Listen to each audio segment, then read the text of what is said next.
नमस्कार दोस्तों।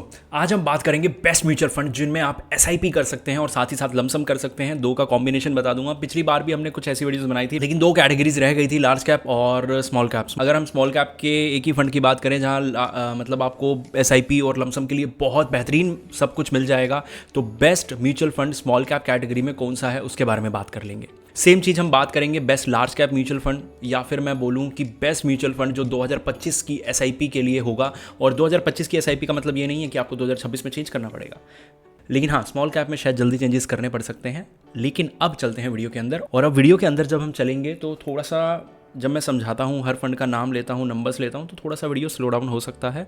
तो उसके लिए आप वीडियो की स्पीड बढ़ा सकते हैं, 1.25 कर लीजिएगा, और फिर उसमें आपको सब समझ आ जाएगा। अब अंदर चलने से पहले उन लोगों के लिए एक छोटी सी सूचना जिनको लगता है कि आप अपना पोर्टफोलियो खुद मैनेज नहीं कर सकते टाइम या नॉलेज की कमी की वजह से, तो हम हैं जो हम आपकी हेल्प करेंगे। हर क्वार्टर में रिव्यू देना, लमसम अलर्ट, और मैं कह रहा हूँ बहुत सारे बेनिफिट। बस आपको इस प्रोसीजर को समझना है। समझने में कुछ नहीं जा रहा, डिसीज़न आपका ही है, और जिसमें हम आपको काफ़ी अच्छे से हेल्प कर सकते हैं। आप अब वीडियो के अंदर अगर हम आ गए हैं तो यहाँ पे हम देखते हैं कि Nippon large cap, UTI next 50, HDFC next 50, और हमने हर तरह के फ़ंड को ले लिया है। कुछ बहुत ज़्यादा जो लोग ऊपर बैठे हैं ना, जिनके नंबर्स ऑफ सब्सक्राइबर्स मैं बोलूँगा बहुत ज़्यादा हैं, वो बहुत से ये बोलते हैं कि ये ले लो, बहुत है, आपका काम ख़त्म हो जाएगा, आपको इसके अलावा सोचने की ज़रूरत ही नहीं है। लेकिन क्यों नहीं है, एक बार नज़र डाल लेते हैं। नज़र डालने में क्या बुराई है। रिटर्न्स के मामले में लॉन्ग टर्म में तो ये सबसे पीछे है, चलो कोई बात नहीं, लेकिन शॉर्ट टर्म में बहुत कम फंड्स ऐसे हैं जो पॉजिटिव में है। तो ये सेंसेक्स फंड एक ऐसा है जो पॉजिटिव में है। ओके, तो चलो अच्छी बात है, और लास्ट 1 ईयर में भी इसने रिटर्न्स अच्छे जनरेट करें, तो इतना ख़राब फंड तो नहीं है ये। बेशक लॉन्ग टर्म के रिटर्न्स एक एवरेज आउट करके बहुत मिनिमल से हो जाएं कंपैरेटिवली इन फंड्स के जो एक्टिव हैं या नेक्स्ट 50 हैं या निफ्टी 50 हैं, उनसे कंपेयर करूं तो मैं, ठीक है। तो यहाँ पे अब देखा जाए तो नंबर्स के मामले में ऑलमोस्ट सब बराबर ही हैं। ये अगर ज़्यादा आगे भी है ना, तो ये एक्टिव फंड है, ये कब पीछे हो जाए पता नहीं लगेगा, और ये 2-4-5% पीछे होगा तो इनके बराबर ही खड़ा होगा। और हमें तो नहीं पता ना कि कौन अगले 5 साल में 27 जनरेट कर जाएगा, क्योंकि ये तो फंड बदलते रहते हैं। आज आईसीआईसी लार्ज कैप है, पहले एक्सिस ब्लू चिप था, फिर उससे पहले कैनरा रोबेको ब्लू चिप था, तो ये चीज़ तो चेंज होती रहती है। इससे अच्छा ऑप्शन कोई है हमारे पास?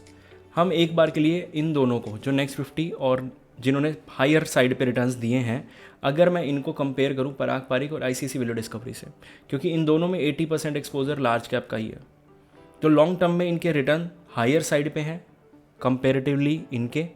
और लास्ट 1 ईयर में भी ये मैं कह रहा हूँ बहुत रेयर फंड ऐसे हैं जिन्होंने लास्ट 1 ईयर में 10% से ज़्यादा टॉपअप किया है, लास्ट 1 ईयर में, लास्ट 12 मंथ्स में। तो ये one of the best funds हैं, आईसीआईसी वैल्यू डिस्कवरी और पराग पारिक फ्लेक्सी का। ओके, तो आप समझ सकते हैं, ठीक है। अब चलते हैं आगे।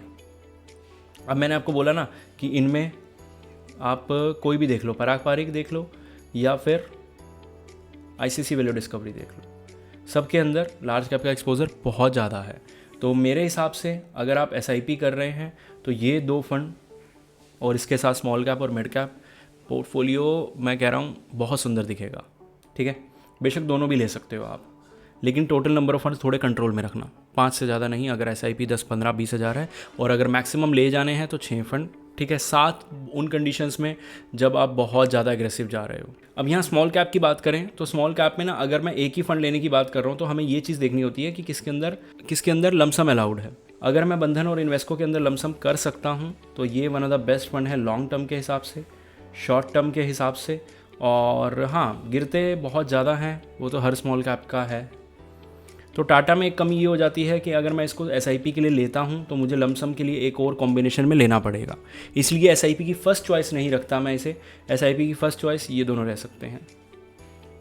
अगर एक के ही साथ जाना चाहें तो बंधन स्टर्लिंग वैल्यू जब हम फंड लेते हैं तो हमारे पास फिर इन्वेस्को अभी नंबर 1 चॉइस बनता है।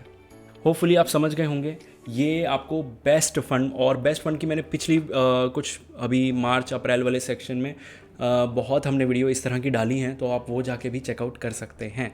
होपफुली वीडियो अच्छी लगी होगी। मिलते हैं अगली वीडियो में।